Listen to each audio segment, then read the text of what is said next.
Hey everyone, Grievous from 2003 here, but you can call me Ronnie. Today I'll be starting my look through of the Imperial Assault campaign missions. We'll be starting with the very first mission of the core campaign, Aftermath, shortly, but first, just a couple quick notes since this is the first video of this sort that I'll be doing. So, first off, this is all in the context of a campaign. So you'll have credits, experience, influence, and all that good stuff. You'll also have anything else in the campaign scenarios, such as the deployment and setup rules, events that occur as you play through the game, and of course the choices the Imperials and Rebels will be making as they're improving what they can bring to the table. This is not intended as a replacement for the campaign booklet. I'm not necessarily going to be going into that much detail. And in fact, of course, I recommend you pick up the game for yourselves. But this is generally considered to be a discussion or review of these missions, and I highly recommend them for Imperials who haven't played them yet, Imperials who have played them, and Rebels who have played them. The only group that I don't recommend watch these would be Rebels who haven't played these missions and are very likely to in the future, because well, spoilers are not good for the general dynamic of the game. The surprise of what the Imperial can do is honestly a huge part of the game, and it's balanced out by, well, how powerful each individual rebel is. So, yep, if you're a rebel and you haven't yet played a scenario in this series, be a good sport. Either don't watch the video or watch it and don't commit it to memory if you're really that curious. Just be fair to the Imperial, you know. I know he's the big bad guy, but in addition to being the enemy, he also runs the game for you. So, lot of hats on that man or woman or really the person playing the Imperial. Uh, yeah, that's the boilerplate disclaimer handled. As for the structure of these reviews, I will be prefacing each one with a brief quote-unquote campaign diary from the perspective of the Imperial officer you'll be playing as you're commanding your forces.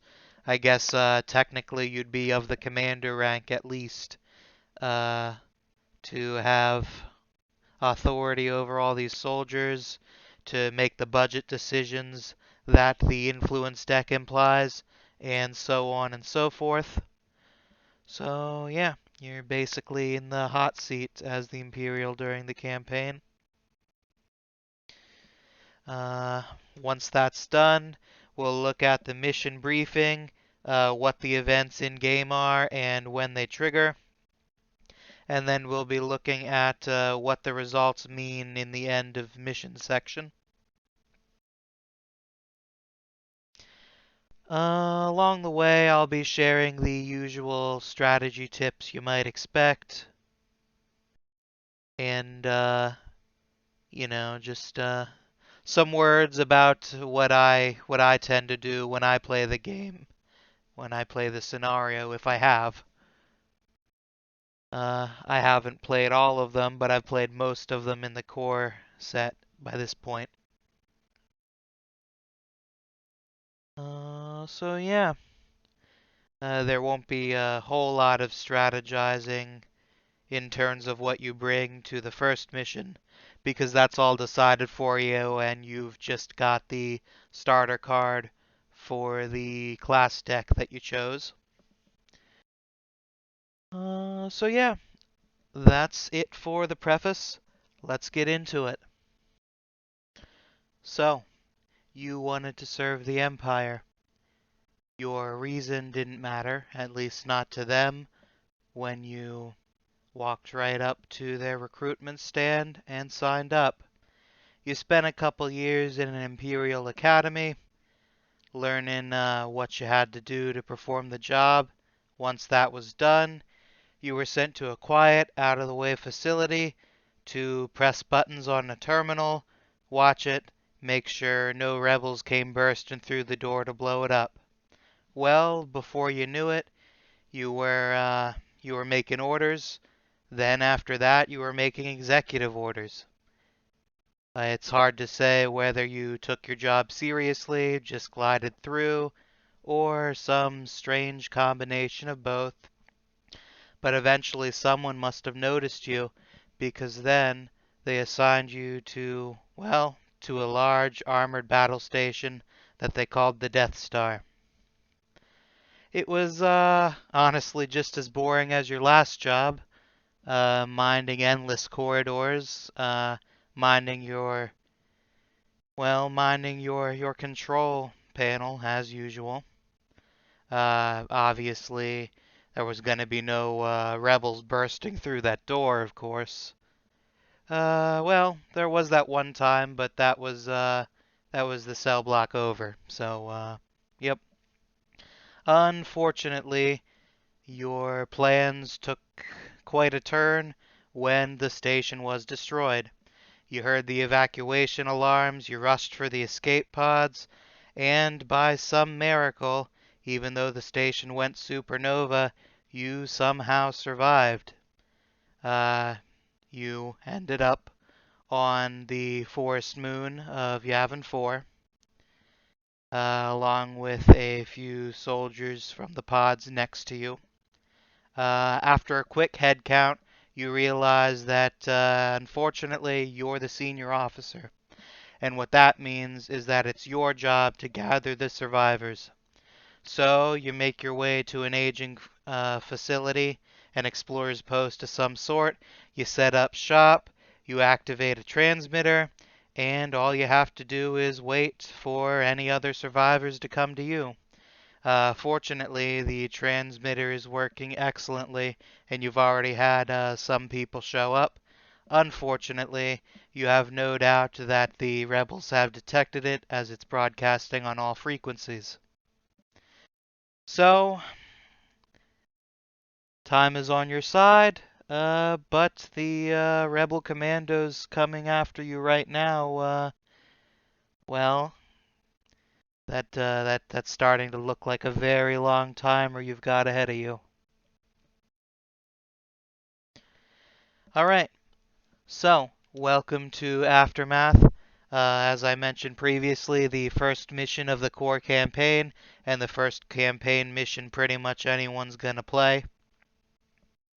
This one's very basic. It's got only initial groups and reserved groups. So, what you can see is that you've got an Imperial officer, a stormtrooper squad, and a probe droid for your initial groups. They start as pictured here, and the rebels will deploy here. Now, recall from my previous videos or the rulebook or whatever you've looked at that the green deployment point is the only one that starts active. The yellow and or red ones will become available or unavailable as the game proceeds. We'll begin with the mission briefing. The objective here is to defend the terminals which are tied to your broadcast system. By default, each terminal has 4 health and 1 innate defense, meaning of course it automatically cancels out 1 damage from the rebels. However, it also gets 1 additional innate defense if it's adjacent to 1 or more Imperial figures. So for example, the probe droid being adjacent to this panel gives the panel an additional 1 defense. So in this case, 4 health, 2 block. Doors are locked to Imperial figures. Only the rebels may open this door. You'll see why in a moment. Victory conditions. The rebels need to destroy all terminals at the end of by the end of round 6. However, the Imperials win if they do not manage to do that, or if you can manage to wound all of them before they destroy your terminals, of course. There are 2 events here, and they both center around that door opening. We'll go through them in the order that they'll occur. So, when the rebels interact to open the door, you'll just set it aside, the door will open. 2 things happen. First, you may deploy the reserved E-Web engineer to any yellow point. That figure becomes focused. Now, you'll note that there are 2 yellow points here, one at the start of the mission, and one about halfway through, right at the facility atrium here. Unless, for whatever reason, most of the rebels are well back, it's generally better to put the guy in the facility waiting for the rebels. This way he's got the maximum shots against them, and note that he's adjacent to this terminal, so he does get a defensive bonus. But there may be rare occasions when you'll want to put him back here. Also, you deploy a reserve stormtrooper group and a reserved Imperial officer to the storage room. The storage room is considered this back here.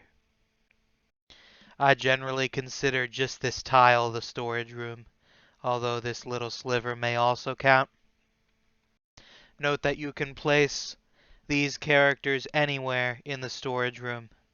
So, you're most likely either placing them near the terminals and battening down the hatches, or you'll be deploying them close to the entrance of the room in preparation to have them run out and blast the rebels. Whichever works. All of these suggestions are, well, they're contextualized by the state of the game.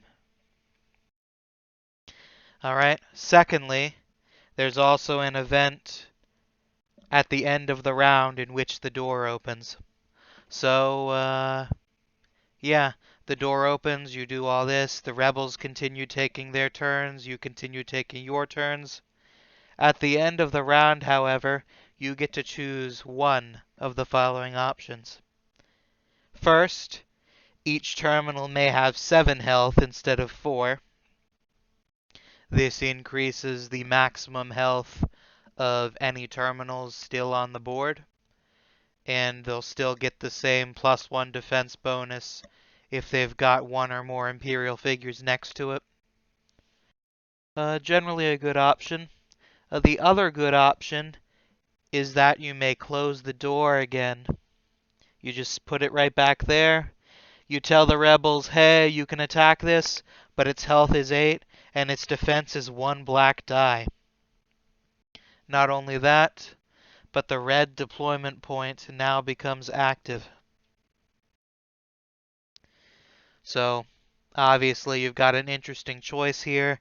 I'd argue that it's the first interesting choice of the Imperial in any campaign. It's, do you beef up the terminals, or do you slam the door down, maybe separate the rebels, and then the red deployment here becomes active? One thing that I've missed sometimes is that only the close the door option activates the red deployment point. So, assuming you keep the door open and you give the terminals extra health, only the green reinforcement point remains open for you. So that's also something to consider. Again, it's situational. It's where the rebels are, that sort of thing. Yep, where the rebels are, how many of them are wounded, which ones aren't, how do you get to the ones that aren't, that sort of thing. All important considerations. Alright, now we'll go to end of mission. There are two end states for this game. Either all terminals are destroyed, in which case the rebels win, or round 6 ends and the terminals haven't been destroyed, or all heroes are wounded, in which case the Imperials win. So, as you might have noticed, you as the Imperials have time on your side. You just have to hold out or just wound the rebels. The rebels are under the time crunch, as they pretty often are in this game. And obviously they have to be careful, take you out and rest, but also keep moving forward. So that's their balancing act. If the rebels win, then the story mission, A New Threat, will be played next in your campaign's next story mission slot. And they'll get 100 extra credits per hero, so 400 in the recommended for Rebel Party. If the Imperials win, the next story mission is Under Siege, and the Imperial player receives 1 additional influence. Now, at the very bottom of each scenario text, there's generally an additional rewards section. This case is no different. Additional rewards for this one are each player receives 1 XP. That's 1 XP for each rebel, and then 1 XP for the Imperial. Heroes receive 100 credits per hero. The Imperial player receives 1 influence. So generally there will be a minimum income, and generally you get more based on what you're able to accomplish in mission. And it can add up, especially if you're looking to add some specific upgrades to your side's arsenal, I suppose. Yeah. Well, let's go into the end notes here. Basic scenario. It's after the tutorial, so it expands upon what you learned there into the campaign, if that makes sense. It kind of contextualizes it all in a slightly more complicated objective. It gives the Imperial the first taste of events. It gives the rebels the first taste of what they're likely to be doing. That is to say, running around fighting through Imperials, completing objectives. As for how I play this mission, well, a lot of the strategy actually starts in this general area. If you're able to distract the rebels for a turn or two from destroying this terminal with your initial forces, that generally puts them slightly on the back foot and can give you more time to work with later. On the other hand, if they kill off all your soldiers, you're not going to have much to fight with later. So you're going to want to be careful of that. Um, the green deployment point is of course in the water, so you're going to want to pay attention to the additional movement cost of moving through difficult terrain. It's the first time you'll see it, so I'm reminding you of it.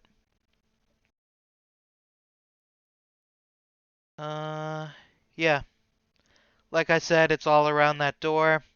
Uh, the strategy you want to pursue with regards to units generally depends if you're pursuing the close the door strategy to split them up and kind of whittle them down, or if you're going with the increased terminal health strategy, in which case then it just becomes run out the clock before the rebels can run there and take the terminals out.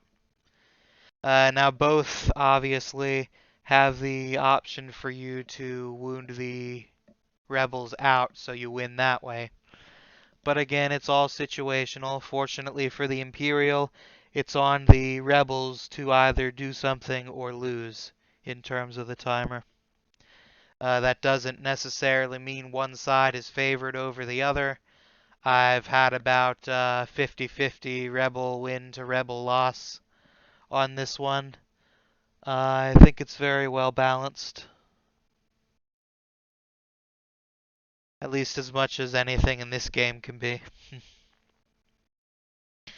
uh, Another note, this is the first campaign mission again, so you'll be getting 2 threat towards the end of each round to spend on reinforcements. And, what does 2 threat do for you? At this stage, since you don't have any open groups to choose, you're just going to be reinforcing and or redeploying troops that you've already got the cards for. That is to say, initial groups or reserved groups that are weakened or they're killed off. What does 2 threat per turn get you? Well, that'll be threat at the end of rounds 1, 2, 3, 4, and 5. Round 6 doesn't matter because the game's over by round 6, one way or the other.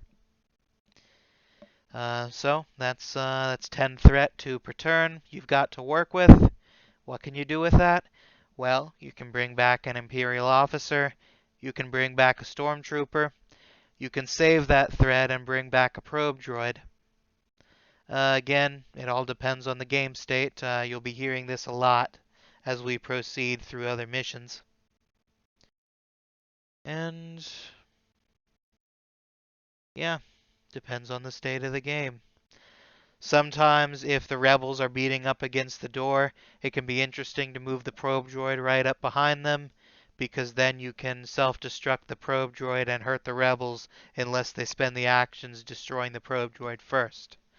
So you're going to want to pay attention to just tactical openings like that. I guess I'm rambling a little bit, but well, I really enjoy this one. Gives everybody a first taste of something. So yeah, we can pretty much conclude this one. Uh, Further campaign reviews will be out in a similar vein to this one. There will be more tactical choices, and I'll have more wisdom to share with you as they start getting more complicated. And they will start getting complicated pretty much immediately by the next story mission. I do plan on going through all the story missions one at a time. They are branching, so we'll take it a branch at a time. And after that, maybe we'll go into the core side missions. And then after that, we'll consider the ones from the core Imperial Agenda deck. Those are lots of fun too, because then the Imperial gets to do something, and that's pretty neat. So yeah, as far as I know, that's about all I have for you today. Hope you enjoyed it. Please like and subscribe, share with your friends, comment, so on and so forth. And yeah, had a good time. Hope you did too. And I'll see you in the next one.